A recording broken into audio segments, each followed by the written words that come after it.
Dear students, today we will discuss question answers of lesson number 10, water pollution.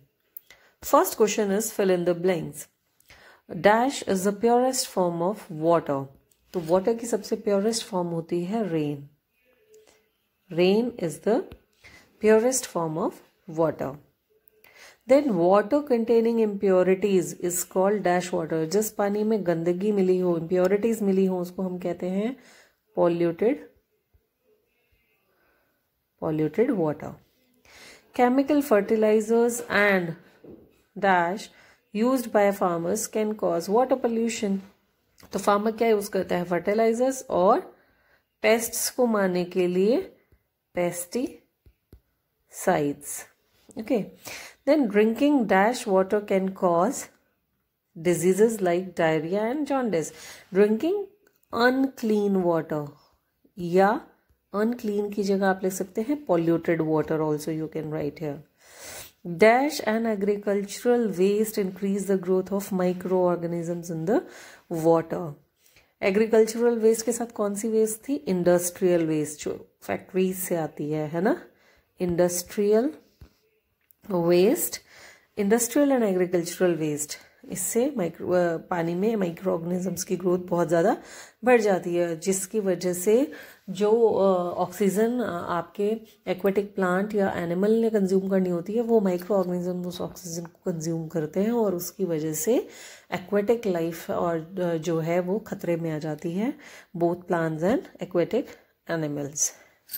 So this is how you will complete part A. After that, part B. Write true or false. River water is the purest form of water. No, river water is not the purest form. Rain water is the purest form. River water तो बहुत सारे pollutants उसमें मिल जाते हैं और वो गंदा हो जाता है river water, है ना? Polluted water may contain dust, germs and smoke. Yes, true. Polluted water में ये सब मिक्स हो सकता है. Throwing domestic waste in rivers causes water pollution. That's very much true.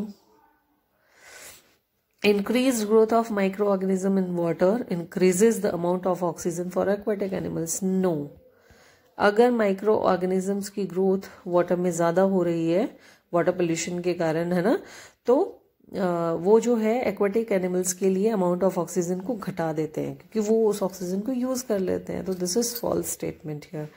Use of chemical fertilisers help in preventing water pollution. Chemical fertiliser से water pollution prevent होता है, मतलब आप वाटर पोल्यूशन होने से बचा सकते हैं. तो this is very much wrong. Chemicals जब पानी में मिलते हैं तो वो पोल्यूटेड ही होता है पानी, है ना. तो this is how you will complete part B and then part C. A disease, take the correct option. A disease that may be caused by drinking polluted. गंदा पानी पीने से कौन सी डिजीज होगी इसमें से आपको? तो आपको होगी मलेरिया, तो मस्किटो बाइट से होता है ना, और आपको जो कफ है वो भी फ्लू है, और डेंगू भी मच्छर के काटने से हो रहा है.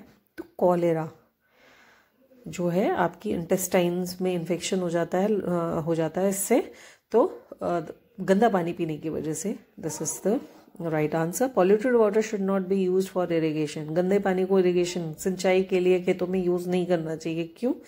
It can harm aquatic animals. अब एक्वेटिक एनिमल्स तो, and it pollutes river water.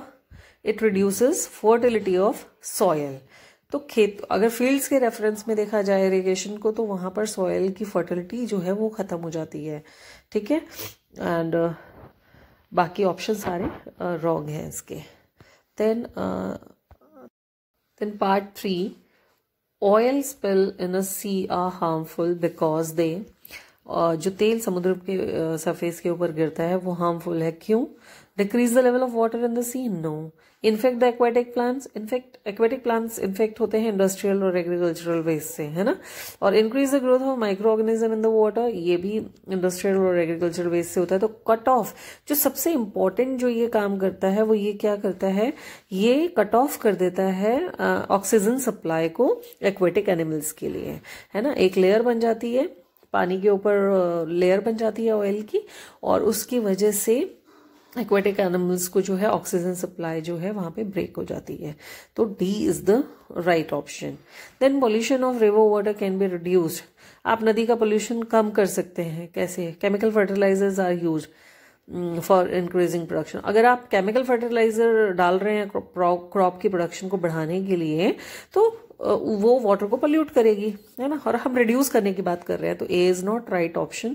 Farmers use sprinkler for irrigating their fields. इसका पोल्यूशन से कोई लेना देना नहीं है। Then C, water is allowed to stagnate around the river bank. नदी के किनारे पानी को सड़ने देना चाहिए, खड़ा रहे, तो मतलब गंदा पानी हो जाए चाहे, तो दिस इज ये भी पोल्यूशन को रिड्यूस करने की बात नहीं हो रही है। And people do not wash clothes and bath their cattle in the river. तो this is the D part is the right option. तो this is how you will complete part सी।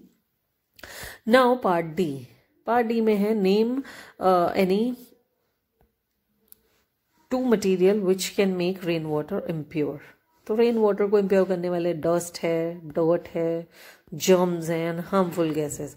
तो इनमें से आप कोई भी दो लिख सकते हैं that make the rain water impure. After that question number 2, name any 2 human activities which can cause water pollution. तो हम लोग ह्यूमन बींग्स की कोई भी दो एक्टिविटीज, तो people wash their clothes in the river water and they throw domestic waste। घर का कूड़ा भी वो पानी में डालते हैं रिवर के। तो this is how these are the activities which cause water pollution. Then which 2 pollutants are often dumped by the factories in the river। कि जो फैक्ट्रीज हैं वो नदियों में मैक्सिमम किस तरह के 2 पॉल्यूटेंट, मतलब जिससे रिवर वाटर पॉल्यूट होता है, क्या डालती है वो? एक तो डालती है वेस्ट मटेरियल, जो भी वेस्ट बच जाता है उनका, एंड हार्मफुल केमिकल्स। तो ये 2 चीजें हैं जो फैक्ट्रीज ज्यादातर जो हैं रिवर्स में डंप करती हैं अपना, है ना। उसके बाद है number 4, name any 2 diseases that may be caused by drinking polluted water। unclean water, गंदा पानी पीने से cholera, diarrhoea, typhoid and jaundice. इसमें से कोई भी 2 डिजीजेस आप लिख सकते हैं। they are caused by drinking polluted water। Then number 5, write the names of 2 types of materials used by farmers to increase the production of crops। तो अपनी खेती में अपनी क्रॉप का प्रोडक्शन बढ़ाने के लिए वो क्या 2 चीजें यूज करते हैं? That is chemical fertilisers and pesticides. Chemical fertiliser से उनकी क्रॉप की quality and you can say कि उनको ज़्यादा अमाउंट में क्रॉप मिलता है, और पेस्टिसाइड्स, पेस्ट्स को मारने के लिए जो क्रॉप को नुकसान पहुंचाते हैं पेस्ट, है ना, वो उनको मारने के लिए पेस्टिसाइड्स यूज करते हैं। तो ये 2 चीज़ें होती हैं जो farmers they are generally using in the fields to increase the production of their crops. So dear students, you will complete part ABCD of chapter number 10 in your science fair notebook. Today we will do part E of lesson number 10. First question is, how do waste from factories and fields affect the aquatic animals? कि जो waste factory से निकल रहा है उससे aquatic animals, जो पानी के अंदर एनिमल्स रह रहे हैं, वो कैसे अफेक्ट होते हैं, उन पे क्या फ़र्क पड़ता है। तो क्या होता है कि जो वेस्ट फैक्ट्रीज से निकलती है और या आपके खेतों से निकलती है, फैक्ट्रीज से क्या निकलते हैं? हार्मफुल केमिकल्स, और फील्ड से क्या निकलता है? फर्टिलाइजर्स और आपके पेस्टिसाइड्स। ये भी क्या है? केमिकल हैं, हार्मफुल। तो ये सब जो है आपका रिवर वाटर में जब ये पहुंचता है तो it increase the growth of microorganisms in the water। इनकी वजह से पानी के अंदर बहुत सारे माइक्रो ऑर्गेनिजम्स जो हैं वो वहाँ पर पैदा हो जाते हैं, और वो क्या करते हैं कि they reduces the supply of oxygen. Means जो ऑक्सीजन एक्वेटिक प्लांट्स या एनिमल्स को यूज करनी थी वो ऑक्सीजन वो यूज़ करते हैं और वहाँ पर प्रॉपरली डेवलप करते हैं, और एक्वेटिक एनिमल्स और प्लांट्स को प्रॉपर ऑक्सीजन नहीं मिल पाता है, जिसकी वजह से मेरीन लाइफ जो है बिल्कुल डिस्ट्रॉय हो जाती है। एक्वेटिक प्लांट्स इन्फेक्टेड हो जाते हैं और एनिमल्स भी इन्फेक्टेड हो जाते हैं वहाँ पर। सो उन इन्फेक्टेड एनिमल्स को फर्दर कोई खाता है तो वो भी बीमार हो जाता है। तो ये जो है फैक्ट्रीज से निकली हुई वेस्ट या खेतों से निकली हुई जो वेस्ट है केमिकल्स वाली, ये जो है एक्वेटिक एनिमल्स और ह्यूमन बींग्स सबके लिए ही बहुत खतरनाक है। ठीक है। Then question number 2, how can polluted water affect the crops. गंदा जो पानी है वो क्रॉप्स को कैसे जो है अफेक्ट करता है। तो पहली चीज़ है कि जो पॉल्यूटेड वाटर है that reduces the fertility of soil. ये मिट्टी की फर्टिलिटी क्या होती है, उपजाऊ जो मिट्टी होती है उसको उपजाऊ नहीं रहने देता, उसकी फर्टिलिटी को स्पॉइल कर देता है। मतलब मिट्टी बिल्कुल भी उपजाऊ नहीं रहती, उसमें क्रॉप अच्छे से ग्रो नहीं कर पाएगी एंड क्योंकि उसके सारे न्यूट्रिएंट्स जो हैं मिट्टी के वो स्पॉइल हो जाते हैं। और फर्दर जब फर्टिलिटी स्पॉइल हो गई तो वो that ultimately it will damage the crops. Okay, after that question number 3, why are oil spills harmful for the marine life. अब समुद्र में अगर ऑयल स्प्रेड होता है, ये न्यूज़ में भी आता रहता है बहुत बार, अभी रिसेंट भी हुआ था किसी सी में। तो ये जो तेल, आपको पता है ऑयल जो है वाटर के साथ मिक्स नहीं होता है, वो अपनी वाटर के ऊपर एक लेयर बना देता है। तो ऑयल स्पिल जो होती है that cover the surface of water, पानी के ऊपर एक लेयर बन जाती है and that cuts off the supply of, double F आएगा ऑफ में, cut off the supply of oxygen for aquatic plants and animals. तो यहाँ पर भी वही वाली चीज़ है कि जो ऑयल स्पिल है वो जो है प्लांट्स और एनिमल्स को प्रॉपर ऑक्सीजन सप्लाई नहीं होने देती है, जिसकी वजह से एक्वेटिक एनिमल्स और प्लांट्स जो हैं वो सर्वाइव नहीं कर पाते हैं। Then question number 4, water state any 4 effects of water pollution. Water pollution की कोई भी 4 इफेक्ट्स, तो आपकी बुक में काफ़ी सारे पॉइंट्स दिए हुए हैं, you can write any point.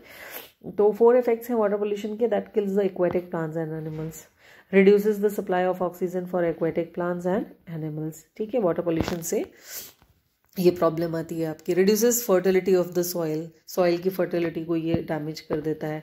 Then damages the crop, further ये क्रॉप को भी डैमेज करता है and causes diseases like jaundice and cholera. तो इसके बहुत सारे इफेक्ट्स हैं प्लांट्स पे भी और एनिमल्स पे भी। Then question number 5, 4 ways of reducing water pollution. अब आपको ये तो पता चल गया है कि क्या क्या इफेक्ट है। तो अब इस क्वेश्चन में आपसे पूछा जा रहा है कि वाटर पोल्यूशन को कैसे आप रिड्यूस कर सकते हैं, कैसे कम कर सकते हैं। खत्म तो आप नहीं कर सकते, लेकिन कम कैसे कर सकते हैं उसके तरीके। तो waste from factories should not be dumped in the rivers, है ना। फैक्ट्रीज को इस तरह की इंस्ट्रक्शंस वैसे ऑलरेडी होती हैं, but they are not following the norms, है ना। उसके बाद do not throw domestic waste in water, हम लोगों को घर का कूड़ा बिल्कुल नदी में नहीं डालना चाहिए। Do not wash clothes in the river water, use less pesticides and fertilisers in the fields, farmers को कम से कम यूज़ करना चाहिए। नेचुरल कंपोस्ट जो होती है, मैन्योर जो होती है, गोबर की खाद होती है, वो उनको यूज़ करनी चाहिए, काउडंग, है ना।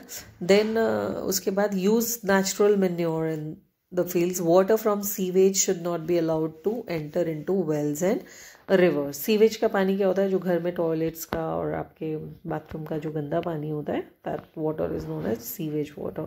तो वो जो है नदियों में नहीं जाना चाहिए। नदियों में जाने से पहले उसके प्रॉपर ट्रीटमेंट प्लांट्स में उसका ट्रीटमेंट होना चाहिए और उसके बाद वो आप उसको रिवर वाटर में डाल सकते हैं। लेकिन ये भी इसके भी नॉर्म्स पूरी तरह से फॉलो नहीं किए जाते हैं। तो दैट्स वाई पानी आज बहुत ज़्यादा गंदा हो चुका है।